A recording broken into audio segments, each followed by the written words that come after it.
એ લાય લાગે આમાં તો જ બળે નહીં એવા કાળજા કીધા ને આ દરિયો ખારો ને વીરડો મીઠો આ દરિયો ખારો પાછો વીરડો મીઠો એવા દાખલા દીધા રે આજે આપણે આમાં જીવીએ છીએ નાના લગાડી કહેતા કે લાય લાગે આમાં તોય બળે ને એવા તો અમારા કાળજા કીધા રામભાઈ દરિયો ખારો પાછો વીરડો મીઠો એવા તો એને દાખલા દીધા અને તોય પાછા આપણે એના સામે બાયું ચડાવીએ છીએ આપણે એને એમ ઓળખતા નથી શું કામ મને પેલી વાત યાદ આવે સાહેબ બધાય સમજદાર છો અને જે મિસકોલ વાળા હતા એ તો બધા નીકળવા માંડ્યા 2 વાગ્યા ને એ તો પાછા કઈ નહીં આવ્યા હતા એકચ્યુઅલી આવી જવાના એ બધા નીકળી ગયા હવે બેઠા મરજીવા બેઠા છે રહું છું તમારા વગર તો જિંદગી જયારે લાગે છે અને મળો છો તમે તો મોટી મહેફિલ લાગે છે તમને બધાને જોવું તમારો આંકલો ને પડકારો સાંભળું કે એટલે મજા આવી જાય સાલું શેર લોહી સડી જાય કારણ કે બીજું કઈ વ્યસન નહીં ને તમારા સિવાયનું સારી વાતના વ્યસન હોય એમ સંતો મહંતો હોય રવ બાપુ બિરાજે છે મેં કીધું એમ ભરત બાપુ છે માં બિરાજે છે મીણભાઈ માં અને મારે કઈક એકાદો પ્રસંગ મોગલના જીવન માતાજીઓ તો ખૂબ પરચા આપ્યા છે હું શું બોલવાનો હતો પણ એકાદી વાત માતાજીના ખોળે રામભાઈ કરતો જ આવ્યો છું તો માના પરચા કેવા છે મોગલના ડગલે ને પગલે તમે આગળ હાલો તો માતાજીના પરચા જોવા મળે અને જેને જેને નાભીએથી નાદ કર્યા એ મોગલ આવીને ઉભી રહી છે પછી આ દુનિયામાં ઝૂંપડામાં રહેવા વાળો હોય તોય ભલે અને મોટો બંગલા વાળો હાથ કરે તોય મોગલ આવે એને કોઈ એવું નથી રાખ્યું કે ઝૂંપડા વાળો છે બંગલા વાળો છે કારણ કે એ તો ભાવના ભૂખ્યા છે અને માતાજી સામે જેને વિશ્વાસ મૂકી દીધા હવે આ ફટાફટ લઈ લો ને થોડાક પૈસા રહેવા દેજો આની સ્મેલ બહુ સારી આવે નવા બંડલની એને નરેનભાઈ બહુ સારી સ્મેલ આવે ખાલી અત્યારે સાટવાની જરૂર ન પડે અને હવે સાંભળજો સાગરભાઈ કેવા પરચા છે ભેળિયા વાળીના પ્રસંગ તમને કહી દો અહીંથી મારે વાત કરવી છે એટલે એક નાના એવા પતરાના મકાનમાં મોટો બંગલો નહીં મોટું કોઈ મોટી હવેલી નહીં પતરાના મકાનમાં સરકારી ક્વાર્ટર મળેલું આ ઘણી વાર પ્રસંગ બોલ્યો છું સરકારી ક્વાર્ટર મળેલું ગવર્મેન્ટમાં પાણી પુરવઠામાં નોકરી કરે માણસ સાંભળજો કેવી મોગલ છે રામભાઈઓ આજ પણ હાકલો કરો ને હાલ્યો હોકારા આપે ને એ મોગલ છે અને એ તો જેને અનુભવ્યું હોય એને પૂછો ખબર પડે જેને અનુભવ કર્યો હોય મોગલના પ્રવીણભાઈ પરચા જેને જોયા હોય એની આગળ બેહો તો ખબર પડે કે આ મોગલ છે એમ બાકી તો બહુ ડિગ્રીઓ લીધેલા નહીં લાગે કે એકચ્યુઅલી આવું કઈ હોય કળયુગમાં આ માતાજી તત્વ આ ભગવાન આ સનાતન આ ધર્મ રહેશે ધર્મ તો રહેશે ધરા અન ખપ જાવે આખી ખુરસાન એક ડિસેમ્બર ઉપરે તું તો રાખજે ભરોહો રાણ રહેશે ધર્મ તો રહેશે ધરા તો આપણો ધર્મ ટકી જાય અને જો ધર્મ નહીં હોય દુનિયામાં તો આ ધરતી જ નહીં ટકે અને હવે સાંભળજો આ બધા હવે થોડી વાર રહેવા દો ભાઈ બંધ આ બાજુ બી આવો કેટલા પૈસા ઉસકાય ક્યાં તૂટો છે યાર હવે મશીન મેળવા પડશે ગણવાના આયા ધોળકાથી અમારે દર્શનભાઈ હોની હમણાં જ અમારે જયદીપભાઈ હોની ક્યાં છે હા એને ભજન ની દર્શનભાઈ તરફથી 11,000 આવે છે મારા સાનિધ્યમાં વધાવી લેજો એમને હવે મારે પ્રસંગ કેવો છે પધારો માં હા નનકુભાઈ એવો જ એક લોક સાહિત્યકાર અમારા નનકુભાઈ ગઢવી સાંભળજો મોગલ કેવી છે પતરા વાળું મકાન સરકારી ક્વાર્ટર અને એમાં નરેનભાઈ પાણી પુરવઠામાં માણા નોકરી કરે અને નોકરી કરતા કરતા દિલુભા ઘરે એક નાનો એવો જ્યાં ગઢવીનું ઘર હોય પછી ઝૂંપડું હોય બંગલો હોય એમાં ક્યાંક હું ન ભૂલતો હોઉં તો મોગલનો થડો હોય ભગવતી બેઠી હોય એમાં જગદંબા બિરાજતી હોય એ ઓગમણી દિવાલે સરકારી ક્વાર્ટરમાં નાનો એવો થડો કરેલો અને માતાજીના ધુબલિયા ચારણ જગદંબા જેવી દીકરી છૂટા કેસો ધરા ઢળકે અને ચારણનો રંગ મુખે દળકે માતાજીના ધુબલિયા બિજરાજભાઈ માતાજીના દીવાન માતાજીના ધુબલિયા ફેરવે આમ ધીરે ધીરે ધીરે ધીરે ધીરે માતાજીને યાદ કરે જગદંબાને યાદ કરે અને એમાં પાણી પુરવઠામાં મેરુપા ગઢવી એનું નામ એ નોકરી કરે કેનાળમાં એક દી પાણી છોડવાનું 2-5 દી થાય એટલે બીજી કેનાળમાં 2-5 દી થાય એટલે ત્રીજી કેનાળમાં આમ થતા એના ગરાસદાર માણસ જમીન જાગીર વાળો માણસ 500 વીઘાનો ભાગદાર પણ સત્તા આવે પૈસા આવી જાય પછી અભિમાન આવી જાય એને જીરવી હકે ને એને જ દુનિયા સલામ મારે છે કારણ કે ભરી સભામાં જેથી ભગવાન કૃષ્ણ પરમાત્મા મુરલીધર મહારાજ दुर्योधन ने समझावा માટે આવ્યા दे दो केवल 5 ग्राम रख लो धरती अपनी तमाम हम वही खुशी से खाएंगे पर यन पे हसीन उठाएंगे ए दुर्योधन तू એટલો બધો બળવાન છો કે ખાલી 5 ગ્રામ આપી દે દો કેવલ 5 ગ્રામ રખ લો ધરતી अपनी तमाम આ પછી ગામમાં બેઠો મુરલીધર મહારાજ સમજાવવા જાય 5 ગામ ખાલી આપી દે અહીંથી પાછો ગયો. પણ દુર્યોધનને અભિમાન હતું પોતાની બળનું સતાનું હસ્તિનાપુરનું. અને તેથી ભગવાને કીધું દે દો કેવલ 5 ગ્રામ રખ લો ધરતી अपनी तमाम हम वही खुशी से खाएंगे पर इन पे हसीन उठाएंगे. હવે હા બોલું दुर्योधन बेटी दे न सका आशीष समाज की ले न सका उल्टे हरि को बांधने चला. अभिमान આવી ગયેલો કે આ કોણ દ્વારકા વાળો, આ કોણ કૃષ્ણ પરમાત્મા મારા ને તમારા માટે 5000 વર્ષ પહેલા જ્યારે ભગવાન ચતુર્ભુજ નારાયણ અવતાર લીધો કૃષ્ણ અવતાર ઈ જ ભગવાન મુરલીધર મહારાજે બિરાજે છે. ચતુર્ભુજ નારાયણ નો અવતાર જેટલા ભગવાને અવતાર નરેન્દ્રભાઈ ધારણ કર્યા એમાંનો કૃષ્ણ અવતાર. અને પણ દુર્યોધન ને ન સમજાણું કારણ કે કિંમત છે ને બાજુમાંથી વ્યા જાય ને પછી જ કિંમત થાય. આ જગતનો નિયમ છે, સાંભળી લેજો.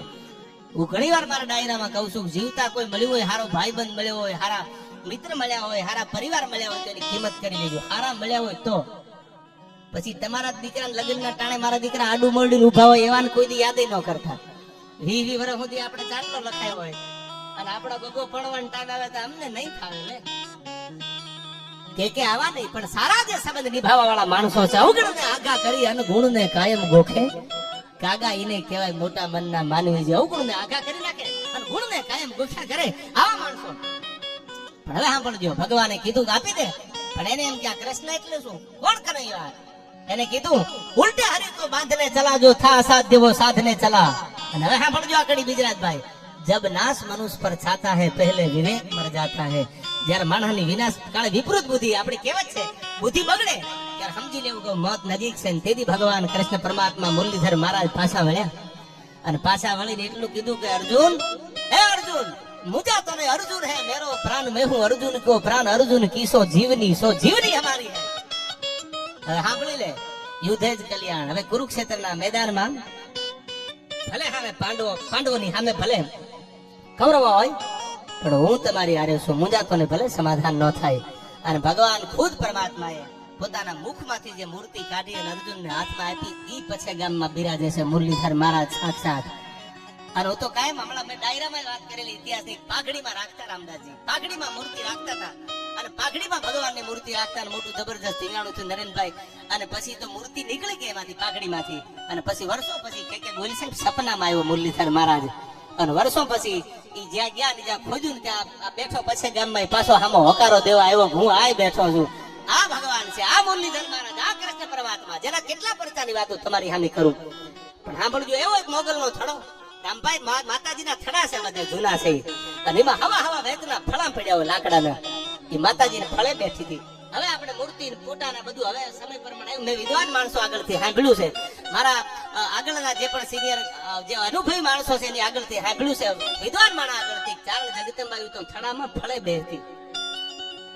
આજ પણ નવરાત્રીમાં તમે જાઓ મઢમાં એટલે જવારા હોય ને માતાજીના હવા વેચના ફળા હોય અને પ્રવીણભાઈ ફળે જગદંબા બિરાજતી હતી. હવે મૂર્તિ હવે ફોટા આપણે સમય પ્રમાણે માતાજીના આપણે જોતા હોય છે. અહીંયા અમારે રાજુભાઈ ગમારા બામણપુર થી આવ્યા છે 1,11,000 આપે છે એમના તરફથી જોરદાર તાળીઓથી વધાવી લેજો. હવે આ સાંભળજો પછી ગીત અહીંથી ગાવ માતાજી વાલબાઈ માનું આખું મને ગમે છે એટલે. પણ કેવી મોગલ ઈ માતાજીના નરેનભાઈ થડામાં ધીવા ધુબેલિયા ફેરવે જગદંબાના અને આ બાજુ બાગડતા ઘોડાની પડગલી વાગવા મંડાણી. કવિરાજ એ ગઢવી આ બે દીએ નહીં આ તમે જે કેનાલમાં પાણી ફેરવો છો ને બે દીએ નહીં અઠવાડિયું હાલવું પડે. જમીન મારી જાજી છે કે બાપુ વાત સાચી જમીન તમારી જાજી છે પણ હું નોકરિયાત માણસ આમાં કોઈને અન્યાય થઈ જાય તો આમાં ગરીબની જમીન છે કોઈ રૂપિયા વાળાની જમીન છે પણ હું પાણી બબે દીએ ફેરવું એ અઠવાડિયે કેનાલમાં પાણી જાય ને તો અન્યાય થાય. એ કે અન્યાય થાય ન્યાય થાય તમારે નથી જોવાનું કવિરાજ કે બાપુ એ નહીં થાય કઈ કરવું પડશે. ન બોલવાના વેણ મોઢામાંથી નીકળવા મંડ્યા વાત મુખમાં તમને કરું. અને આ બાજુ હાજનું ટાણું પાંખું ભરું વાલી પંખીડા અગણિત કરતા અવાજ મળે ને હાલ્યા મલગતા મેરે બેઠા મહારાજ સધિયાનું ટાણું ખાવું. અને નરુબા નોકરીએથી પાછા ઘરે આવ્યા પણ ચહેરા ઉપર નરેનભાઈ નૂર ન મળે. નૂર નતું. કોઈ તમારું અપમાન કરે કોઈ તમને ન બોલવાના વેણ બોલે કવેણ બોલે તો તમારી અંદરથી સમાન મરી જાય નૂર વીવું જાય કે સાલો આહા કરવું શું આપણે. મેણું કોઈને મારીએ નહીં આ તો મેણું માથાનો ગા નૂર નહીં મોઢામાં. અને જ્યાં આવ્યા ઘરે જહુબાઈમાં ચારણ જગદંબાનું નામ હતું એ જહુબાઈમાં માતાજીને દેવો કરી ધુપેલિયા કરી અને મોગલને રીઝવે છે જગદંબા. છૂટા કેસ ધરા ઢળકે અને ચારણનો રંગ મુખે ઝળકે. અને જહુબાઈમાં આમ જોયું ખબર પડી ગઈ કે ગઢવીના મોઢા ઉપર નૂર નથી, ઓળખી ગયા નૂર નથી આજ, કે વાત તો કરો કાઈ નહીં, એ કે તમને મોગલના હમસે વાત તો કરો. અને પછી માંડીને વાત કરી કે આવી બળજબરીથી મને એમ કહે છે કે આમાં એક દિન બે દિને અઠવાડિયું તો આમાં ગરીબની જમીન કોરી રહી જાય તો મારે નોકરી કરવાનો શું મતલબ, કાં તો રાજીનામું મૂકી દઉં, આ નોકરી મૂકી દઉં. અને તેથી જહુબાઈમાં એકલું બોલ્યા હતા, નોકરી મોગલ થોડી મૂકવા દે, મેં તો મોગલને દીવા કર્યા છે, મેં તો મોગલની સામે બેહીન ધૂપેલી આ ફેરવા છે. અને જો ગઢવી એટલો અન્યાય કોઈ કરતું હોય તો હવે આપણે તો શું બાયું ચડાવવાના, આપણે મોગલને ફળાવીએ. આ થડામાં ઈ બેઠી છે, આ ફળામાં ઈ બેઠી છે, આજથી સુધી બે આંખોડા હરખના દુઃખના એની સામે પડ્યા છે. અને હવે અટાણે આપણી આબરૂ નહીં રાખે મોગલ, એમ કરી અને ટૂંકમાં આખી વાત તમને કરું. વાત કરવા બેહું આખી વિસ્તારથી તો 1 કલાક થઈ જાય એવું છે, પણ દિલુભા લાંબી આંગળી કરી દીધી. સાંભળજો, અંદરથી નાદ કર્યો છે મોગલને કે આજથી સુધી ધૂપેલી આ ફેરવા, તારી હામા દીવા કર્યા, તને ધુવાડા દીધા હે મોગલ. આજ ગઢવીના મોઢા ઉપર નૂર નથી. અને માં હવે કદાચ કાલ નોકરીએ જાય ને કોક માથે બે ઘા કરે એની વાત જોઉં. હે મોગલ, હે જગદંબા, હે ભેળિયા વાળી, તું જો મારે ઉગમણા દિવાલે બેઠી હો ને તો હવે હોકારો આપજે માં. અને માં એવો હોકારો આપજે જગત જોતું રહી જાય, નકર મારી મોગલ ને દુનિયામાં કોઈ ઓળખે નહીં. મોગલ કોઈનું ઊંધું વાળે નહીં, પણ મોગલ ના સોરું નું જો કોઈ ઊંધું વાળવા તૈયાર થાય, થાની ઉભી રહી જાય, ફૂફાડો માંડીને જોજો હો મોગલ. અને ફળાઈ સાંભળજો, જેને એમ કીધું તું ને કે પાણી અહીંથી બંધ થઈ જવું પડે, અહીંથી આમ ન થવું પડે, તેમ ન થવું પડે, માઠી બેઠી તો પણ કેવી બેઠી કે જેની 500 વીઘા જમીન હતી ને ઈ તેથી બજારમાં કોથળા પહેરીને ગાંઠિયા વીણતા હતા. આ તો મોગલ છે, આ તો મોગલ છે, આ તો મોગલ છે, આ ભગવતી, આ જગદંબા. પ્રસંગો ઘણા બધા છે મોગલના, પણ માતાજી એનું નામ કે હામી હોકારો આપી અને આવી અને પગમાં પડીને કીધું મોગલને કહેજો મને માફ કરી દે, મારાથી ભૂલ